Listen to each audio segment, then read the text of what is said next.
after they tied the score in the fourth quarter, you scored 10 of the team's next 12 points. Did you feel like that was your responsibility at that point for you to take over? I mean, somebody's got to do it, you know. As I told you before, tomorrow is going to be one of my teammates. Yesterday, it was 2 days ago, it was Keldon, you know. This is how we work as a group, as a team. It's how great teams work, you know. We want to be great, we need to play with everyone. He's unbelievable talent. You know, I think everybody knows that. And just trying to figure out what he is because we've never seen him before. You know, so we got him early in the season.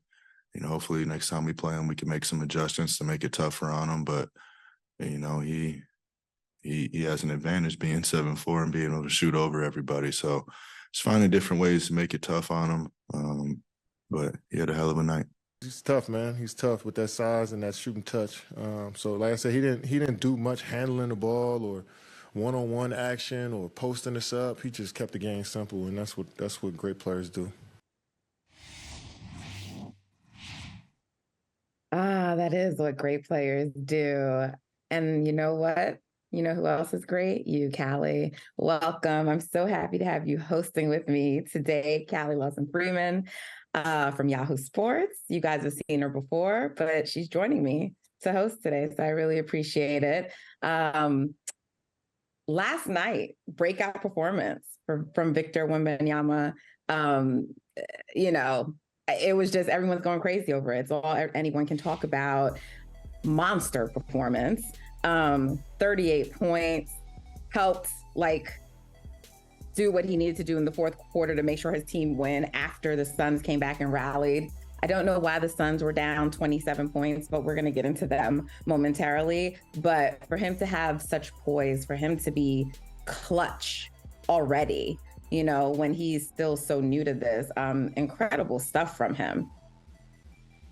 Yeah, I mean, 100%. I feel like we could say almost anything about his potential for greatness, and it wouldn't be doing too much. Like, I know that we're always talking about the Wemby hype, but it's really impressive to see what he's been able to accomplish to this point. I know he'll have his ups and downs as a rookie, and I feel like Summer League was a good example of that. Like, he garnered a sold-out crowd. That's how big the hype was, and he scored 9 points in that first game, but then in that second game, 27, and it was a completely different showing. You mentioned that he's clutch. The clutch leaders of this year are LeBron James with 23 points in clutch time, Luka Doncic, then Victor Wembanyama, and under him is Stephen Curry, who I know we're going to talk about later, but he's just unbelievable. Unbelievable. The poise as a rookie, also with just learning, you know, coming from Europe and having to play the game here and the flow of it being different, the feel, maybe the athleticism, you know, just it's a different game here. And he's talked about that before, and he's like adjusted from game to game already in the season. I mean, we're not that many seasons in, and he obviously picks it up quickly. And so there's so much excitement, like Wemby, watch, Wemby, you know, there's plays on his name everywhere. He seems to be handling it all right now in great stride. You know, look at him. He's being compared, doing things, you know, that haven't been done since Shaq, which is quite hilarious. And Shaq had the audacity to compare him to Bol Bol. We're not going to talk about that, but we're not going to talk about Shaq's foolishness. But I mean, look at this. That's crazy. So, I mean, the sky is only the limit for him. You know, here's the thing.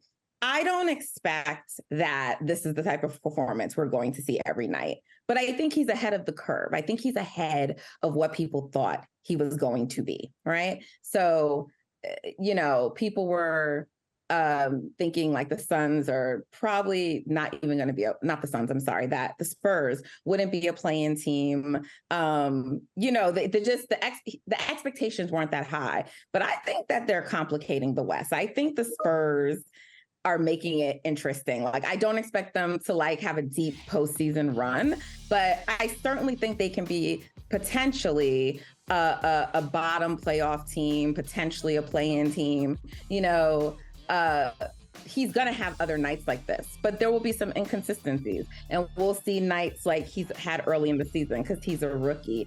But ultimately, I think the Spurs can complicate what those predictions are. I mean, you mentioned complicating and adjusting. You played that sound from Devin Booker, and he's talking about we need to figure out what Wemby is. It seems like the Suns need to figure out some other stuff. There's a lot to figure out on the Suns. What say you? Because I know that you got a big take on the Suns. Well, the Suns, look, I'm known sometimes to be like a not a Suns hater, a Katie hater, which is not true. I don't have any issues with Kevin Durant, though he did block me on Twitter, but I don't have any issues with him. That being said, I thought there was a little bit too much hype for the Suns. Right now they're looking like Nets 2.0.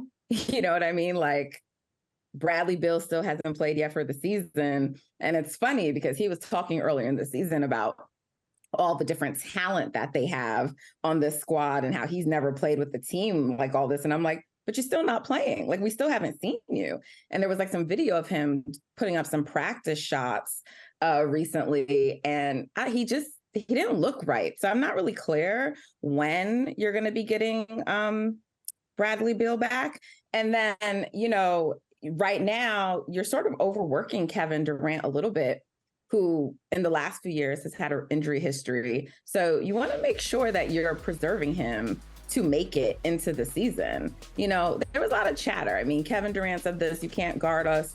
You can't guard all of us at once, but y'all got to be on the court. So right now, that's not really an issue, And then on top of it, like, offensively, when the three of them are on the court together, they will probably be a very, very great, very good offensive team. But until they are together for their offense to start clicking and to roll, they are not as strong offensively. And also, their defense isn't great. So he's like, obviously, if we don't win the title, we'll get pounced on. I don't know if they will. I mean, I think last year, people were like, well, he didn't get traded there till the middle of the season. And I think that they're considered a contender. But I mean, they've dropped. Oh, these are the standings. So look at where they are in the standings right now. So they are still considered like an NBA championship contender. But I don't think that they were like the tippy top of the list. So we'll see. I don't know if I think how far they go into the postseason, excuse me, is going to determine how we view them. Like, if they're a first round out, then you're going to get talked about, rightfully so. Excuse me. But if you have a deep postseason run, I think they'll have like grace period. But if they don't achieve any kind of championship while these three are together, when you consider, how they broke up the team and what they did, it's a failure. So I think they're a little fraudulent. I think they're a little overhyped. I don't believe that they're winning anything this year. I can't say never, but I don't think they're winning anything this year. And I thought that before the season. So I just laughed at all these predictions that had them ahead of Golden State, that had them ahead of other teams and any newly formed team. I ain't gonna go on the Bucks today, Callie, because I did yesterday. But them shooting to the top, you know what I'm saying? Like, I'm like, excuse me. So I think we're seeing it play out, and it's early in the season, Callie. It's early in the season, but I think we're starting to see who the teams are that are really good. Hey, thank you for watching Brother from Another. If you haven't hit that subscribe button, go ahead and do that now. Don't forget, you can catch us 3 to 4 weekdays on PeacockTV.com and on Sirius XM Channel 85.